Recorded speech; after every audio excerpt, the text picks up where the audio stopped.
All right, good morning. Now that's a nasty glare back there. I wonder if there's any way I can get rid of that. Maybe not. But anyway, so good morning. Welcome to this episode of Ask the Agronomist. As you can see, we're in a new remote location, um, and welcome to those of you joining live here this morning. I've got an important customer meeting right after Ask the Agronomist here this morning, and Adam also had an important customer meeting this morning. So he couldn't join me anyway, and there was no need for me to be in Macomb. And being in Havana, Illinois, puts me much closer to where I need to be as soon as we're done here on Ask the Agronomist. So coming to you live from the McDonald's parking lot, stealing some free McDonald's Wi-Fi. So a little shout out to McDonald's there for letting us use their Wi-Fi here this morning from their parking lot here in beautiful Havana, Illinois. First day of the second shotgun deer season, so might be a light crowd here this morning with those of you that are either taking advantage of what sounds like a beautiful day, or out in the deer blind somewhere. So anyway, hopefully we'll get through this episode with no technical difficulties, and seems like our internet connection here is pretty good at the moment. So we'll just roll forward here. I'm going to do a little bit of a recap on 2023, kind of a look ahead at 2024. Talk about maybe some decisions that you're going to be trying to make here over the winter months. Kind of evaluate how 23 ended up for you and see if there's anything we want to tweak for 24. I think most people, probably the way 23 ended up, are far more satisfied with the results of 23 than they thought they were going to be in early July, or even more so in late June before we started getting some moisture. Still extremely dry now. I've had lots of people asking, what I think about lack of soil moisture and how dry we are. I know we've got a farm pond at home that I kind of hope gets a little more water in it before it freezes for the winter. Really no tile lines running. We had, with the exception of 1 week, we really had a dry fall, and that was on the heels of what for some people was an extremely dry summer. And so people are a little bit nervous going into next year. When are we going to get the moisture that we need to raise next year's crop? We started out 23 with really, I would say, a fully charged soil profile. And we're a long way from a fully charged soil profile right now. Now, honestly, you've probably heard me say this before. I would much rather be dry and get timely rains. Dry with timely rains will raise better crops than having excess moisture in the spring and hoping that gets you through the season. Now, we were fortunate, if you want to use 23 as an example, we were fortunate to have the pretty well charged subsoil that we had that enabled us to get through May and June and get to the rains saving rains that came there in early July. Now, I do like to call out that it's not the charged subsoil that made 23 as good as it was. It was the timely rains in July and August that made 23 as good as it was. Because if you'd have had that fully charged subsoil without the rain in July and August, I think you'd be surprised how bad 23 would have ended up being. So let's not give credit to the fully charged subsoil and negate the great benefit, good fortune of those timely rains in July and August, because timely rains will trump just about anything, and 23 was a good illustration of that. So as you look back at 23, probably something that a lot of people are doing this time of year. This is partly why I'm going to a meeting right after we get off here, partly why Adam's not here, partly why everybody that works in the seed industry is so busy between the holidays. It's the seed business doesn't really line up great with taking it easy during the holidays. So, basically from Thanksgiving till right after the first of the year, that's what makes or breaks most seed companies' years. And when fall fertilizer kind of gets wrapped up, that's when retail sellers kind of get motivated and have some time to focus on seed. A lot of growers wanting to make seed purchase decisions, around the end of the year, depending on which year they want that expense in. It's well known that the hot stuff always gets tight, and if you're going to get what you want, you kind of need to order early. And so there's just a tremendous amount of pressure right now to get things figured out for next year's seed order. So I'm sure you've already looked at, things that you like, things that you didn't like. You probably tried some new stuff this year. You might have had a product that had been good for 3 or 4 years that maybe it wasn't as good this year. You might have had something that was amazing last year that was still amazing this year, or maybe it was amazing last year and it was a disappointment this year. All those examples exist, and in our previous episode, we kind of looked at how things kind of flip flopped, from one year to the next. Every year we say is unique, and every year is unique. 23, I would argue, more unique than most. So lots of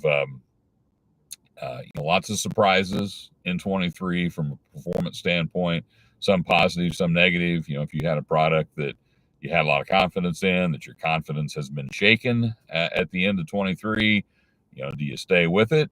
Do you keep it on the farm, but maybe pull it back a little bit? Do you kick it to the curb? What do you do? And I would say human nature is that we overreact is what we do.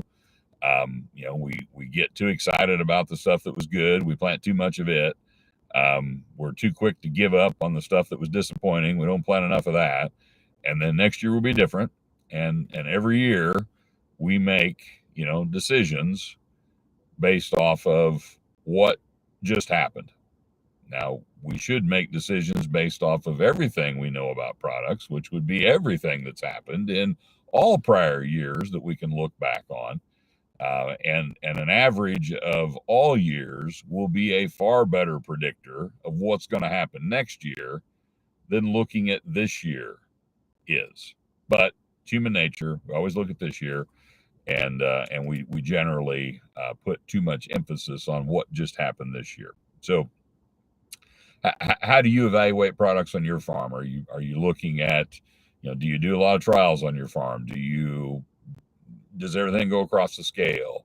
Are you running a calibrated yield monitor? Do you utilize, a technology platform like Climate Field View to evaluate products, look at different soils, look at how those products performed across your farm? And as you're looking at performance across your farm, keep in mind the basics of evaluating products. If product A was harvested 6 weeks before product B, product A is probably going to look better. If product B still looks better, even though it was harvested 6 weeks later, then it was a lot better. Things that get harvested at 24% moisture generally going to look better than things that get harvested at 17% moisture. If something harvested at 17 beats something harvested at 24, that tells you that that tells you a lot about the quality of that product that got harvested that late and that dry and was still better than something that got harvested earlier and wetter. There is a huge difference in yield depending on harvest moisture. So timing, moisture, relative maturity, planting date, soil differences, historical farm yield averages. So, if this, I think that means my truck's wanting to turn off. If this farm is traditionally better than most of your farms, and it's not this year, is that rainfall pattern? Is that what you had planted there? Is that planting date? Is that just the environment? A lot of people have noticed this year, and it's kind of a surprise versus where we thought we were headed. earlier in the year, the earlier you did stuff, the better it looked. The more tillage you did, the better it looked. The less residue you had, the better it looked.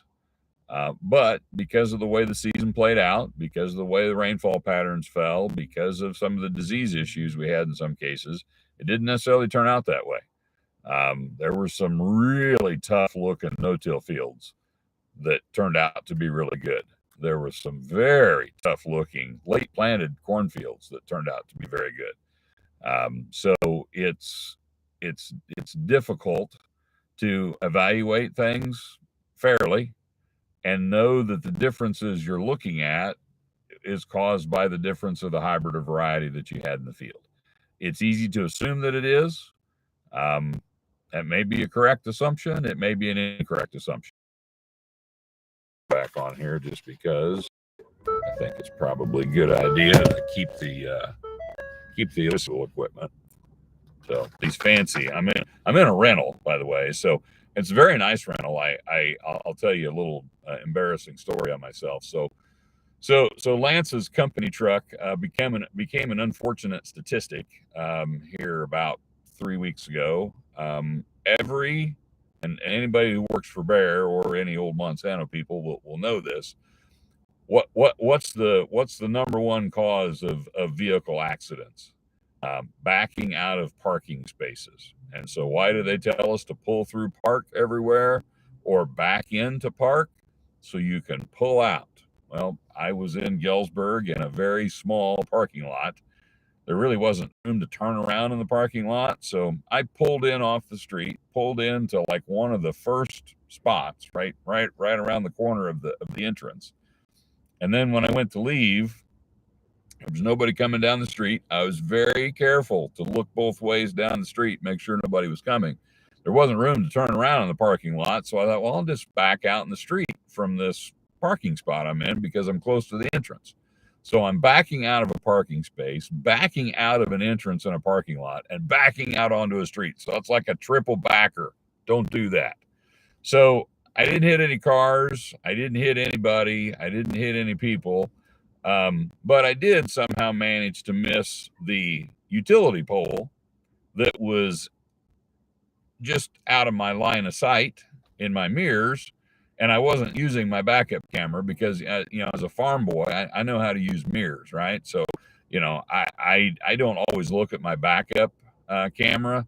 In this case, I should have been looking at the backup camera because the thing I couldn't see in my mirrors was pretty damn obvious in the backup camera. So anyway, my truck's in the shop getting a little collision repair done. So I'm in a King Ranch F-150, which is pretty swanky, I'll tell you. This thing's got plenty of get up and go. It's got all kinds of bells and whistles in it. I could get used to this. So I'm a little embarrassed that I messed up my truck, and I really don't want to know how much Bayer's getting soaked by Enterprise for me driving around in this puppy every day. So hopefully I get my Chevy back here soon. So moving on to things new products oriented. So most years guys want to try a new product or two. Some people like to try new stuff, some people don't. Some people want other people to try the new stuff, and then they'll pick it up in maybe its sophomore year after it's had a little more exposure and a little more chance to be evaluated. Some people like to do test plots on their farm. Some people hate that. People like me, we seek out the people that like to do the test plots because we need you. So appreciate those of you who like to do plots. And if you do like to do plots, this is a good time of year to think about what are you going to do? Are there some foliar treatments that you want to evaluate? Are there, do you put starter fertilizer on? Are there some starter fertilizer, treatments you want to evaluate? Are there seed treatments you want to evaluate? Are there different, hybrids and varieties you want to evaluate? Different fertility programs, different fertility rates, different fungicides. You can, with something like Climate Field View or some of the other platforms that are out there, you can turn your whole farm into a test plot pretty easily if you want to these days. All you got to do is map the application and then come along with your harvest data, and you can very easily evaluate things on your own farm. Now that takes extra time. Sometimes it's frustrating. Sometimes you don't get the results that you were looking for. But appreciate those who like to do that kind of stuff. So this is a good time of year to put some plans in place and kind of decide what products you want to evaluate next year, and how you want to design those trials and how you want to set those up. Plenty of people out there that can help you design a good field trial. Doing something in field A and doing something different in field B, not a great field trial. Doing something on this side of the field versus that side of the field, but there was a hybrid change in the middle of the field, not a good field trial. So you need to try to control those variables. So it needs to be same field, same planting date, same basically try to keep everything the same you can, except the thing you want to compare. And that's about the best you can do, designing field trials. If Adam Henniger was on here this morning, Adam could give you all sorts of tips about how to design field trials. So I'm going to check here, make sure nobody's. There we go. All right. So just checking to make sure nobody trying to send me any emergency messages that we're off the air or anything like that. So the other thing that is good to look back on is did you have any insect issues? Did you have and it's silly to ask, did you have any weed issues? I know the answer to that one is most likely yes. Diseases, I know the answer to that one's most likely yes as well. So if you had an insect issue, is there something we need to change to deal with that? Do we need to utilize insecticides differently with our fungicides or in some other way? Do we need to make a trait change? Did you observe heavier rootworm pressure? We still, results of our corn rootworm survey from 2023 still show that in central Illinois, we have very low, nearly no rootworm pressure on rotated acres. So we're still very comfortable with doubles and triceptas on rotated acres. Some cases, corn on corn pressure is also low. Some cases it's sky high. On average, corn on corn rootworm pressure continues to build. Parts of the country that continue to battle heavy corn rootworm pressure, like northern Illinois, northeastern Iowa, southern Minnesota, Nebraska, places that have historically had a lot more corn on corn, continue to battle really, really, really heavy corn rootworm pressure. So very, very fortunate here in West Central Illinois that unless you're doing corn on corn, rootworm really does not need to be on your mind. And we do have some growers that still like the peace of mind of planting rootworm resistant hybrids everywhere, just because they remember how devastating rootworm was when we didn't protect ourselves from them in the past. So I get that. That's certainly an option for you. With products like Ep24 Pro coming out, that's an even better option for that strategy. So lots of options out there, all the way from non-rootworm corn to Smart Stacks Pro at the other end of the spectrum, and several stopping off points in between, depending on what level of rootworm protection you think you need. From a disease standpoint, was not a bad tar spot year in 23. Hopefully it'll be a good long while before we have our next bad tar spot year, but we have learned the past couple seasons. I think June weather will go a long way towards determining how bad a tar spot year we have. So the next year, your corn looks like $1 million in June, and it's starting to tassel in late June, and it's about 10 feet tall, and it's the darkest green you've ever seen, and we've had perfect rainfall and good humidity. That's the year to be loaded for bear.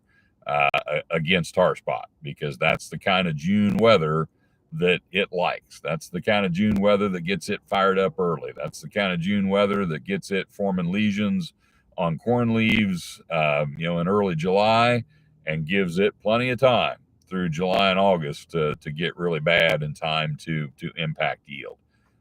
If we're approaching setting records for dry June, like Merle and I did, you're not going to see a lot of tar spot. And if it comes in, it's going to come in so late that it's not really going to be yield impacting. Foliar disease pressure as a whole in 23 was extremely low due to the weather conditions we had. We ended up with a lot of crown rot in some instances, because crown rot develops on a different life cycle. It's favored by different things. What favors crown rot is cold, damp conditions early, corn that lays in cold, wet soil for an extended period of time, before, during, and after emergence. And then you hit it with some pretty good drought stress at times through grain fill. And that pretty well described a good chunk of central Illinois. So it shouldn't be surprising that we saw more crown rot than normal in 23. And because we had very opposite conditions in 2022, we saw resistant to crown rot than you needed to be in 2022. You just got your butt kicked in yield by something that had higher yield potential. If you had a really high yielding offensive hybrid in 2023 with, not a lot of resistance to crown rot, then it got its butt kicked when it died prematurely from crown rot. So finding that balance there and anticipating what kind of a curveball Mother Nature is going to throw at us is probably one of our bigger challenges that we face in corn production in central Illinois today. So we'll talk about weeds a little bit. So obviously, if you weren't satisfied with your weed control, you got several different options. You can use different products. You can maybe increase rates of some products. You can incorporate more, products into your pre. You can change the timing on your post. You can change the number of post-emergence applications. You can just blame it on the drought and say, well, if we're not having a drought, everything will work great. There certainly were a lot of dry weather weed control challenges, or things that dry weather made more challenging in the way of weed control. However, if we're realistic, we know that HPPD resistance in water hemp is getting more prevalent. We know that water hemp, whether a herbicide is, whether it's resistant to herbicide or not, water hemp's a difficult weed to control. It's got dozens and dozens of growing points on it.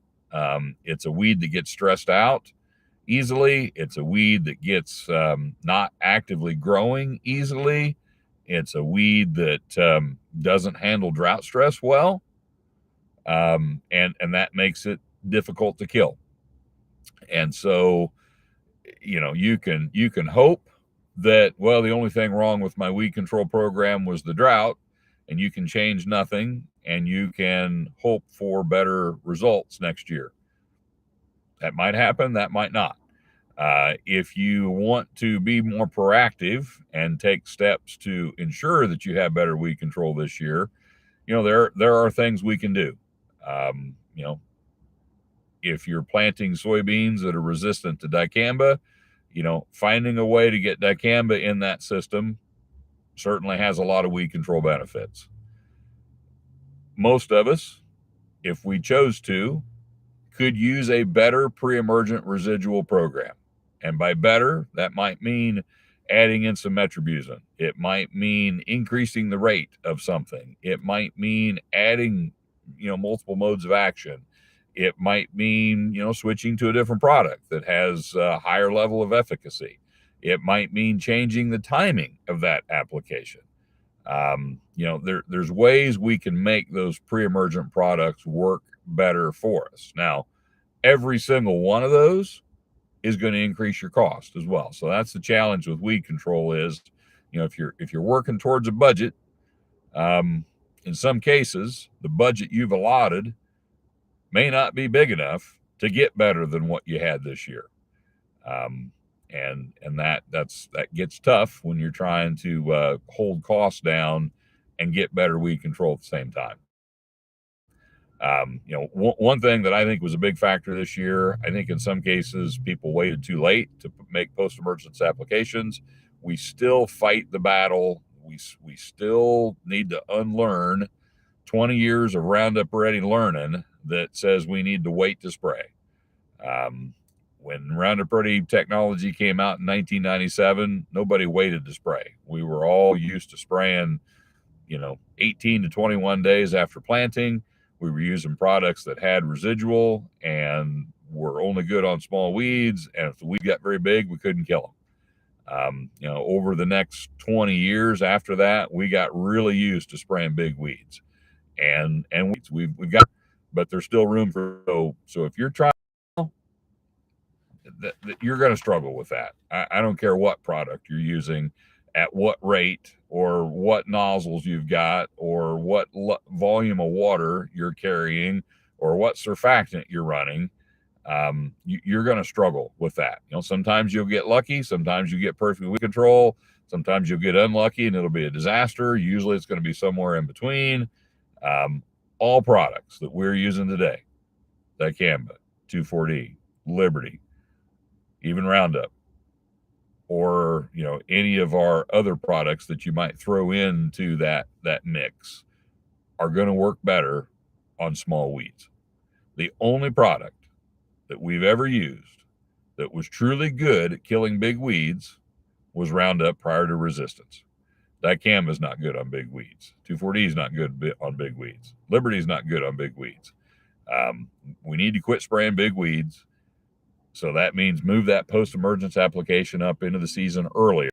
The other thing that does for us, it gives us time to scout the field after application, assess the job we did, and it gives us time to respray the field on label while weeds are still small enough to control, while beans are still young enough that we're not dinging our beans and being tempted to make off-label applications. We need to try to be done spraying herbicides by about the 10th or 15th of June. And after that, the only thing we should be spraying in a bean field is fungicide or insecticide, or maybe a fertility treatment of some kind if you want. Too much weed control being done in late June and July, heaven forbid, even August in some cases. There's nothing labeled to be spraying that late in the season. We're really not doing a good job of weed management then. And just something we need to continue to try to implore people to move those applications up. I know last year people were wanting to wait because it was dry and you were afraid it wouldn't work good. And so, well, maybe if I wait, maybe I'll catch a shower and I can spray those weeds after they got the dust washed off of them and they got freshened up a little bit. And it just kept getting drier and drier and drier. And the weed kept getting bigger and bigger and bigger. And the cuticle on that leaf kept getting thicker and thicker and thicker. And eventually you gave up and said, well, I guess it's not going to rain. I'm going to have to spray at some point. And it would have worked better 3 weeks earlier than that, than dragging our feet, waiting, hoping for that rain. So another thing that there was a lot of discussion about, all through the spring and summer and even up into harvest was tillage. And earlier this spring and summer, I mean, it looked like tillage was going to be a big positive thing for yield. It didn't turn out to be near as big a positive as it looked like it was going to be. A lot of those heavier residue fields and no-till fields and strip-till fields did, finish strong, I would say, and narrow that gap. But we still struggle with how are we going to manage residue in a no-till, strip-till environment. How can we minimize the negative impact of that residue without doing full width tillage and burying it? How can we, do maybe just the right amount of tillage without, you know, 3 passes with a vertical tool that, you know, leaves about the same amount of residue as a moldboard plow. As you guys all know, I'm not big fans of that, and I love to give my friends a hard time that every new iteration of quote unquote vertical tillage tools gets closer and closer and closer and closer to something that looks like a plow. So lot of vertical tillage done this fall. Looks to me like a lot of people thought that tillage was the solution. And I'll admit I did not buy a vertical tillage tool, but I did have a neighbor that bought a nice new one, and he had some time to do some acres for me. So even vertical tillage hater Lance did some vertical tillage on corn stalks going to soybeans. No soybean stubble vertical tillage. That's going way too far for me. So so we kind of touched on insect issues, disease issues.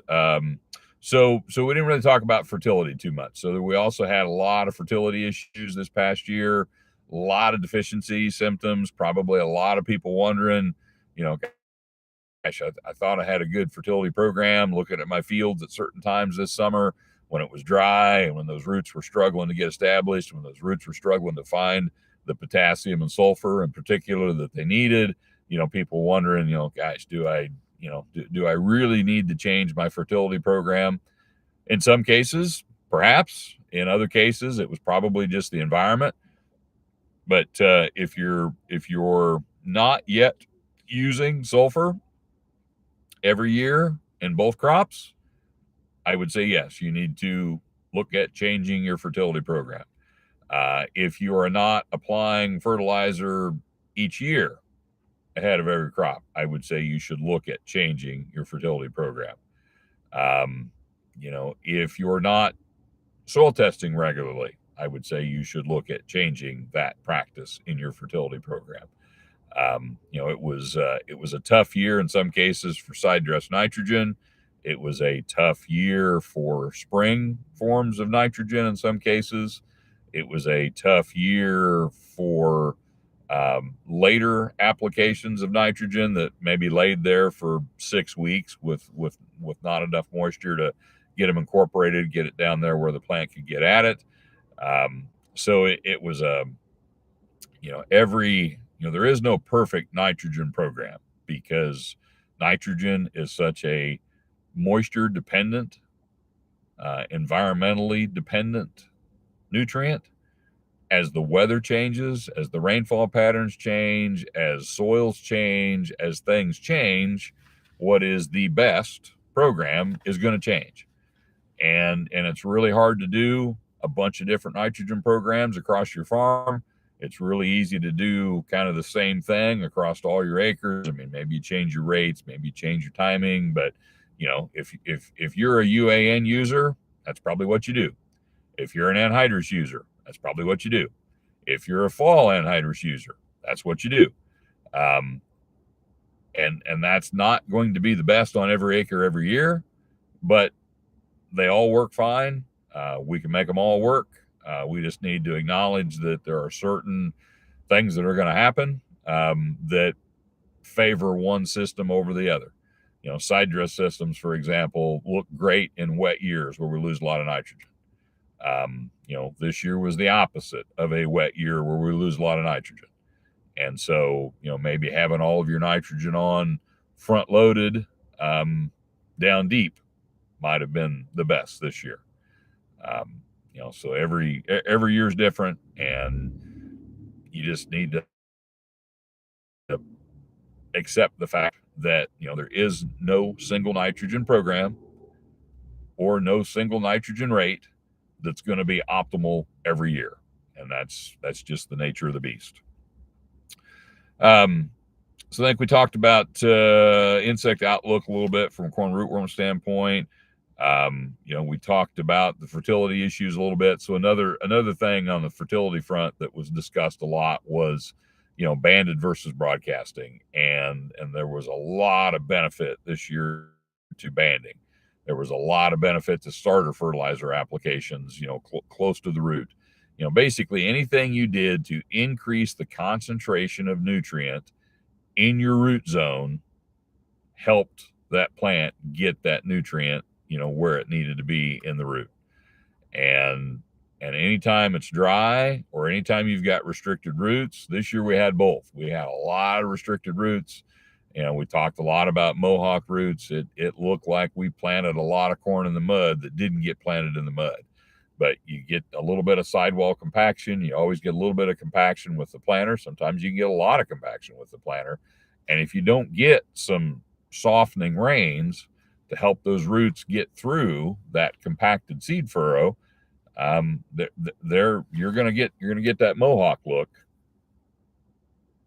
Hatchet roots, T-shaped roots, you're going to see that. And we saw a lot of that this year. And those roots do not explore as much soil as a, good, well-structured root system does. So having, that good root system is critical. And whether you have good roots or not, the higher the concentration of nutrient is in the root zone, the more the more nutrient you can get into that plant. And there's really only a couple ways to increase the concentration of the nutrient in the root zone. That would be to elevate the level of that nutrient across the entire field, or concentrate the nutrient in the root zone in some sort of band. Now, not everybody is set up to do that. Not everybody is equipped to do that. Banding is slower. It's more expensive. It's, there's challenges with banding. There's lots of positives with it too, but there's trade-offs with everything. If you have the ability to do it, I would highly recommend it. If you're contemplating, getting started on a corn planter or having the ability to apply some nutrients with the planter, I would highly recommend that. It doesn't always show a benefit, but it's always nice to have the option. And it certainly showed a benefit this year when that plant was struggling to find nutrients in that dry soil with those less than perfect roots.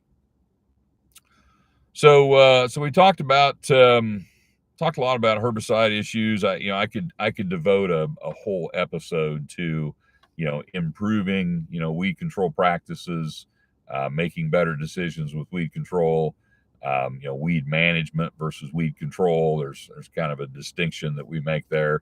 When you get away with something that technically shouldn't have worked, but it does, yeah, you got good weed control, but that really wasn't good weed management. That was just kind of more good luck. And eventually with weeds, your luck is going to run out.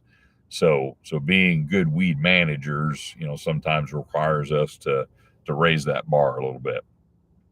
I think this summer, I know from conversations I had with friends and colleagues and customers, there were a lot of people doing some pretty serious soul searching this year on their practices and their systems, especially if you were a devout no-tiller or you were a devout cover crop person. It was a tough summer.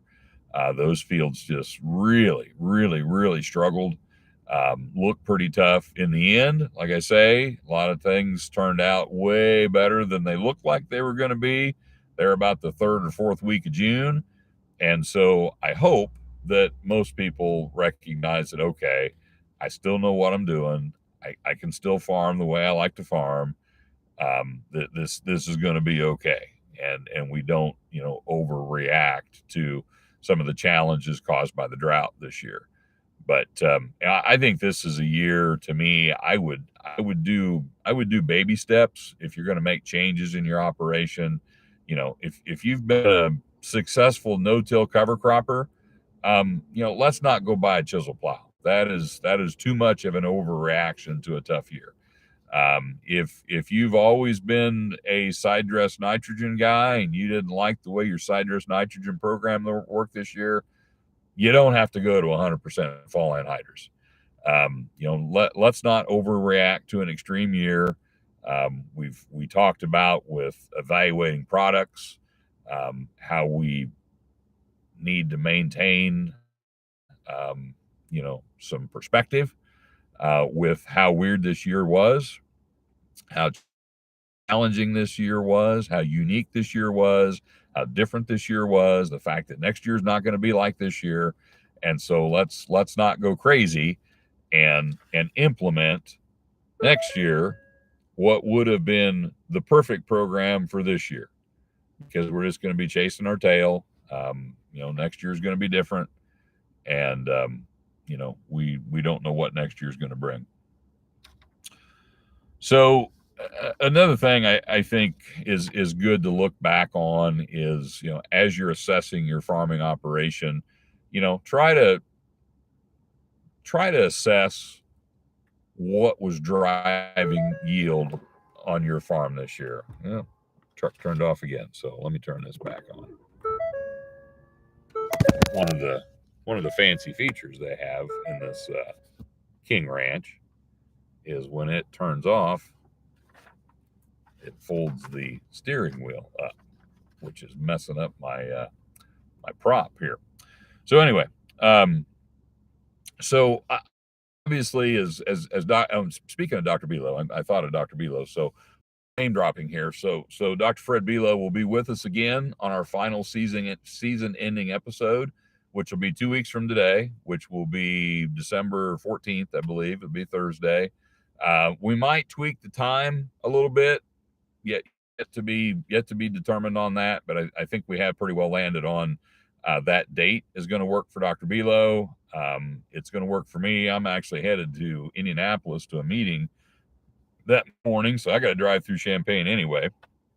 I think Adam and Jennifer will probably try to join us again. We'll have some giveaways again, like we have in the past. So once again, the way you get entered into the giveaway is you had to have asked a question live in the chat through the growing season. So and you can still, we got about 15 minutes left here today. So if you want to sneak another entry into there, Jennifer is the entry czar.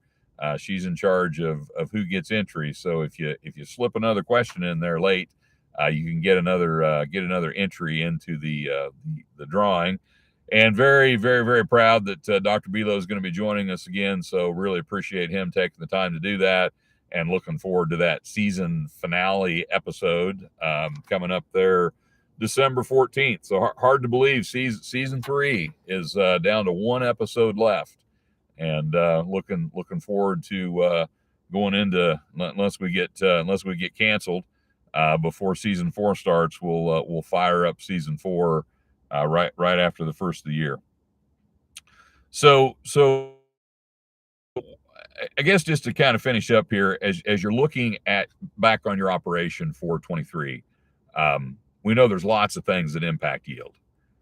Sometimes things that impact yield don't get credit for impacting yield, and sometimes the wrong things get blamed for impacting yield, and sometimes the wrong things get credit for impacting yield as well.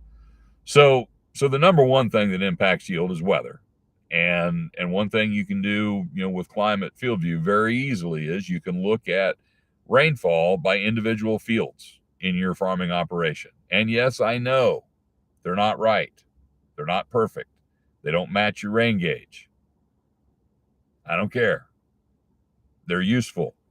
So pay attention to those individual farm rainfall amounts, and catching, if you had a field that caught 4/10 in July that your other farms missed, that could have been a 30 bushel rain in that 4/10 of an inch of rain. You just don't know. The timing, the amount, all those things vary, and that information is often very helpful in trying to figure out, why was this field better than that field. Oftentimes it correlates back to a little more rain at the right time.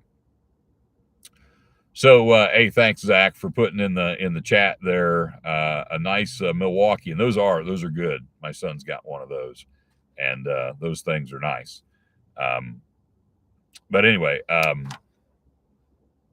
rainfall, you can watch, you can evaluate that. Soil differences. Obviously, this was a year where, some soils can hold more moisture than others. Some soils enable deeper rooting than others. This was a year where it was hard to beat a good soil in some cases. So soil differences are a factor. Planting date. It was an interesting year from a planting date standpoint. Soybean yields were kind of all over the board. I had some people had some amazing early planted beans. Some people were a little disappointed in their beans. Some people said their late beans were pretty good. Other people said their late beans were horrible.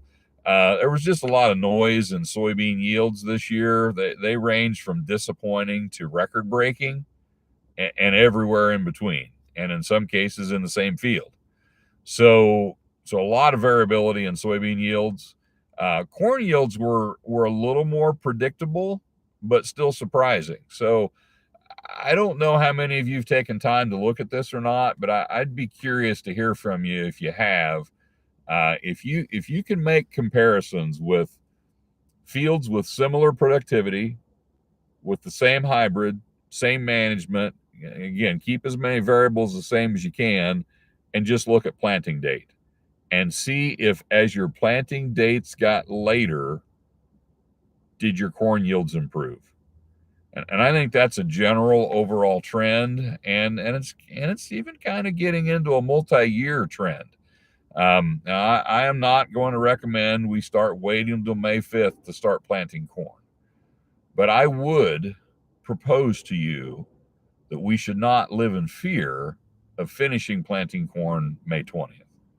And I think we live in an irrational fear of being too late when we get done planting corn. We just think that looks bad. We think our corn's not going to yield well. We think it's going to be too wet at harvest. We get all worked up over all these things that are wrong with planting corn in the middle of May. This year, in many cases, the best corn was planted in the middle of May. And in some cases, it was 30 or 40 bushel better than corn that was planted a month earlier. So look at your planting dates, see if you see that trend on your farm. Crop rotation. It was a tough year. I've had several people tell me that, they thought their corn on corn was a little tough this year. There was a lot of wonkiness this year. I met with a grower earlier this week that he had some soybeans in 30-inch rows, and he had same bean, same field, planted same time, 15-inch rows, because they had two different planters running, and same population, same planting date, same field, same, right side by side in some cases. He was seeing upwards of 10 bushel of yield difference due to row spacing in soybeans, and the 30s were better, driving him crazy, much like me. He's a big fan of narrow row soybeans. I hate it when 15-inch row beans get beat by 30s. It happens. I had a theory that I shared with him that I thought might explain it, but if my theory is true, it's a really weird, aberration of the dry weather we were having. Other things that, were different this year. Population in some cases.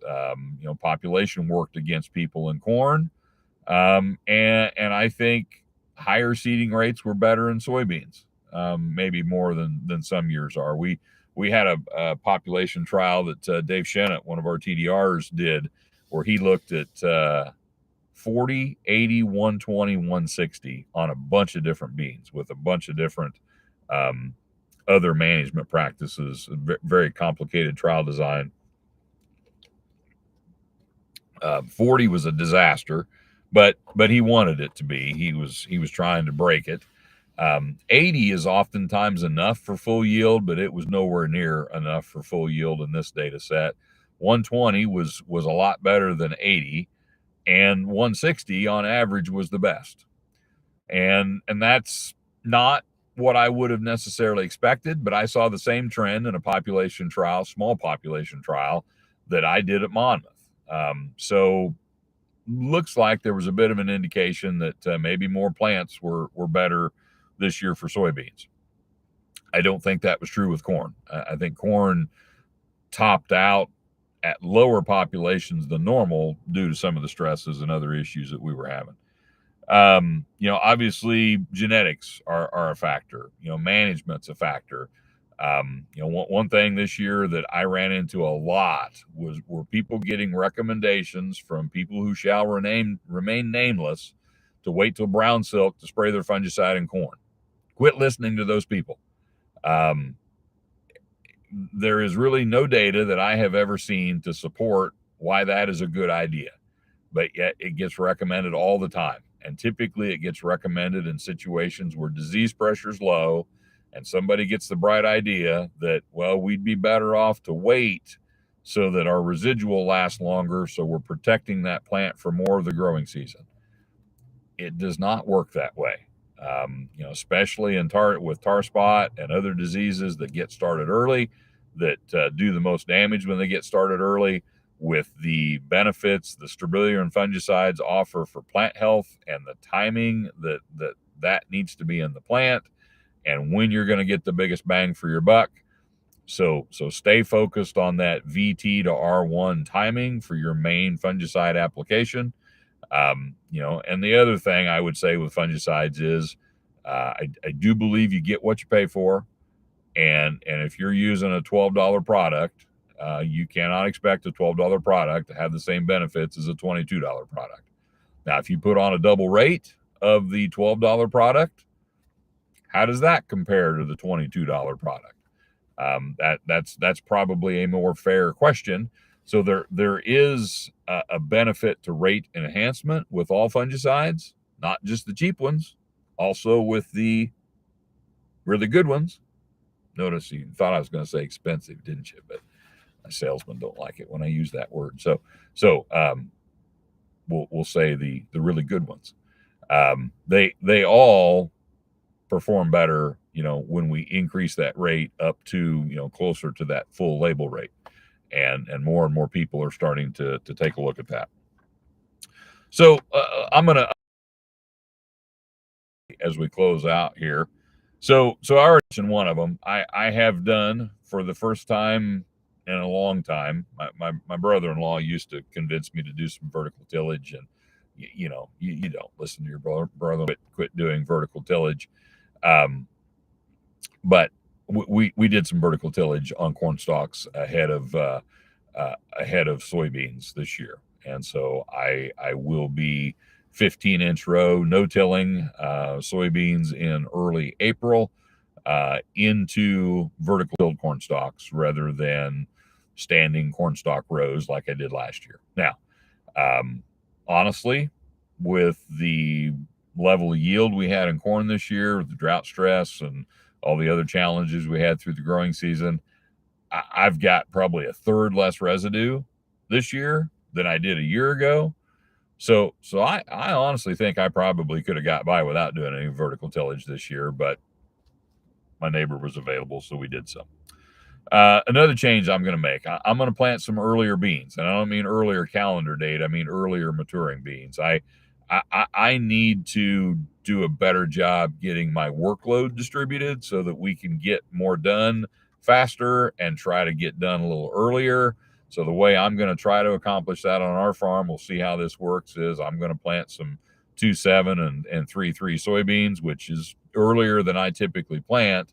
I'm probably going to plant, close to half my beans in that early RM, and have a goal of getting a lot of beans cut before we touch any corn, which is not really normal for us. We'll see how that goes. So I'm going to go earlier on beans, go later on corn, and try to get a good number of beans cut before we dive into corn, and then hopefully get a good chunk of corn done, then finish the beans, and then end up on corn without picking 14%. So we'll see how that goes. And then the third one is probably going to be the hardest one of all. I'm not that guy that thinks that the sky is falling if we're got a good start on corn by the 1st of May. But I'm going to try to be more patient on corn planting, because I just don't see a lot of good things happening to corn that gets planted in tough conditions and struggles out of the ground over 3 to 4 weeks. So we'll see how I fare with that. because when you've got those perfect soil conditions, the belief that soil conditions trumps everything has been pretty prevalent the last several years. Some of these planting date observations we've had would kind of be at opposition with that, but we all know what the risk of not planting corn when you can is. And that's a very personal decision, how much risk you're willing to take, waiting to get started on corn planting. So with that, I'll put one more plug in. Jennifer's going to reach through the phone and strangle me if I don't do a reminder on our Yield Chaser banquet and our Yield Chaser yield contest. So even though you're all done harvesting, nobody's got a weigh wagon out anymore, nobody's going to come to your farm and weigh corn, you can still draw a field region report of 10 acres in size in your Climate Field View account and enter into the Yield Chaser yield contest. So those entries are accepted through the end of December. So you can do that clear up to New Year's Eve. Your dealer can help you with that. Your FSR can help you with that. Your agronomist might even be able to help you with that. But get those entries in. Your entry in the contest is your ticket to come to our banquet in February. Going to be a good meal, going to be a good speaker, going to be a good time. We'll celebrate some yield successes. And even if you say, well, yeah, but some Yahoo's going to have 300 bushel corn and somebody's probably going to have 90 some bushel soybeans. I don't have any 300 bushel corn or 90 bushel soybeans. I'm not going to win. Well, you can still enter. You can still come. You can still have a good time. You can still learn. And you still beat me. I mean, my farm corn average yield was in the two teens, somewhere between 215 and 220. So you can beat your agronomist. I'm pretty confident in that. So anyway, get those entries in. Yield Chaser banquet coming up in February. I can't remember if it's February 7th or 8th. Maybe somebody will throw that in the chat as a reminder. It's one of those 2 dates. It's north of Springfield at Paul's Paradise or at Paul's Tree Farm, and be a good time, be a good meal. Still working on nailing down our keynote speaker, but we're going to get somebody good. So it'll be worth your time. You're not just going to have to listen to Cal and I there.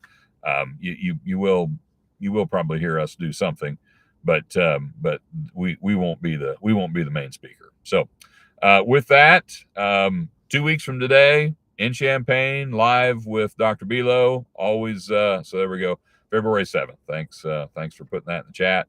Is Yield Chaser banquet. And again, the way you get a ticket to the banquet is you enter the yield contest. You don't have to win. You just have to enter. Will be lots of prizes for the people who win. Some of them pretty nice prizes, actually. So if you can win, that's great. If you can't win, you can still come have a good time. We'll see you in 2 weeks, December 14th, live from Dr. Bilo's lab in Champaign, Urbana. And looking forward to that as always. And everybody enjoy the beautiful weather. Hope you get that massive buck that you've been eyeing. And if you can't get the massive buck, shoot about 50 does, because that will help all of us raise better corn and soybeans. So everybody take care. We'll see you in 2 weeks.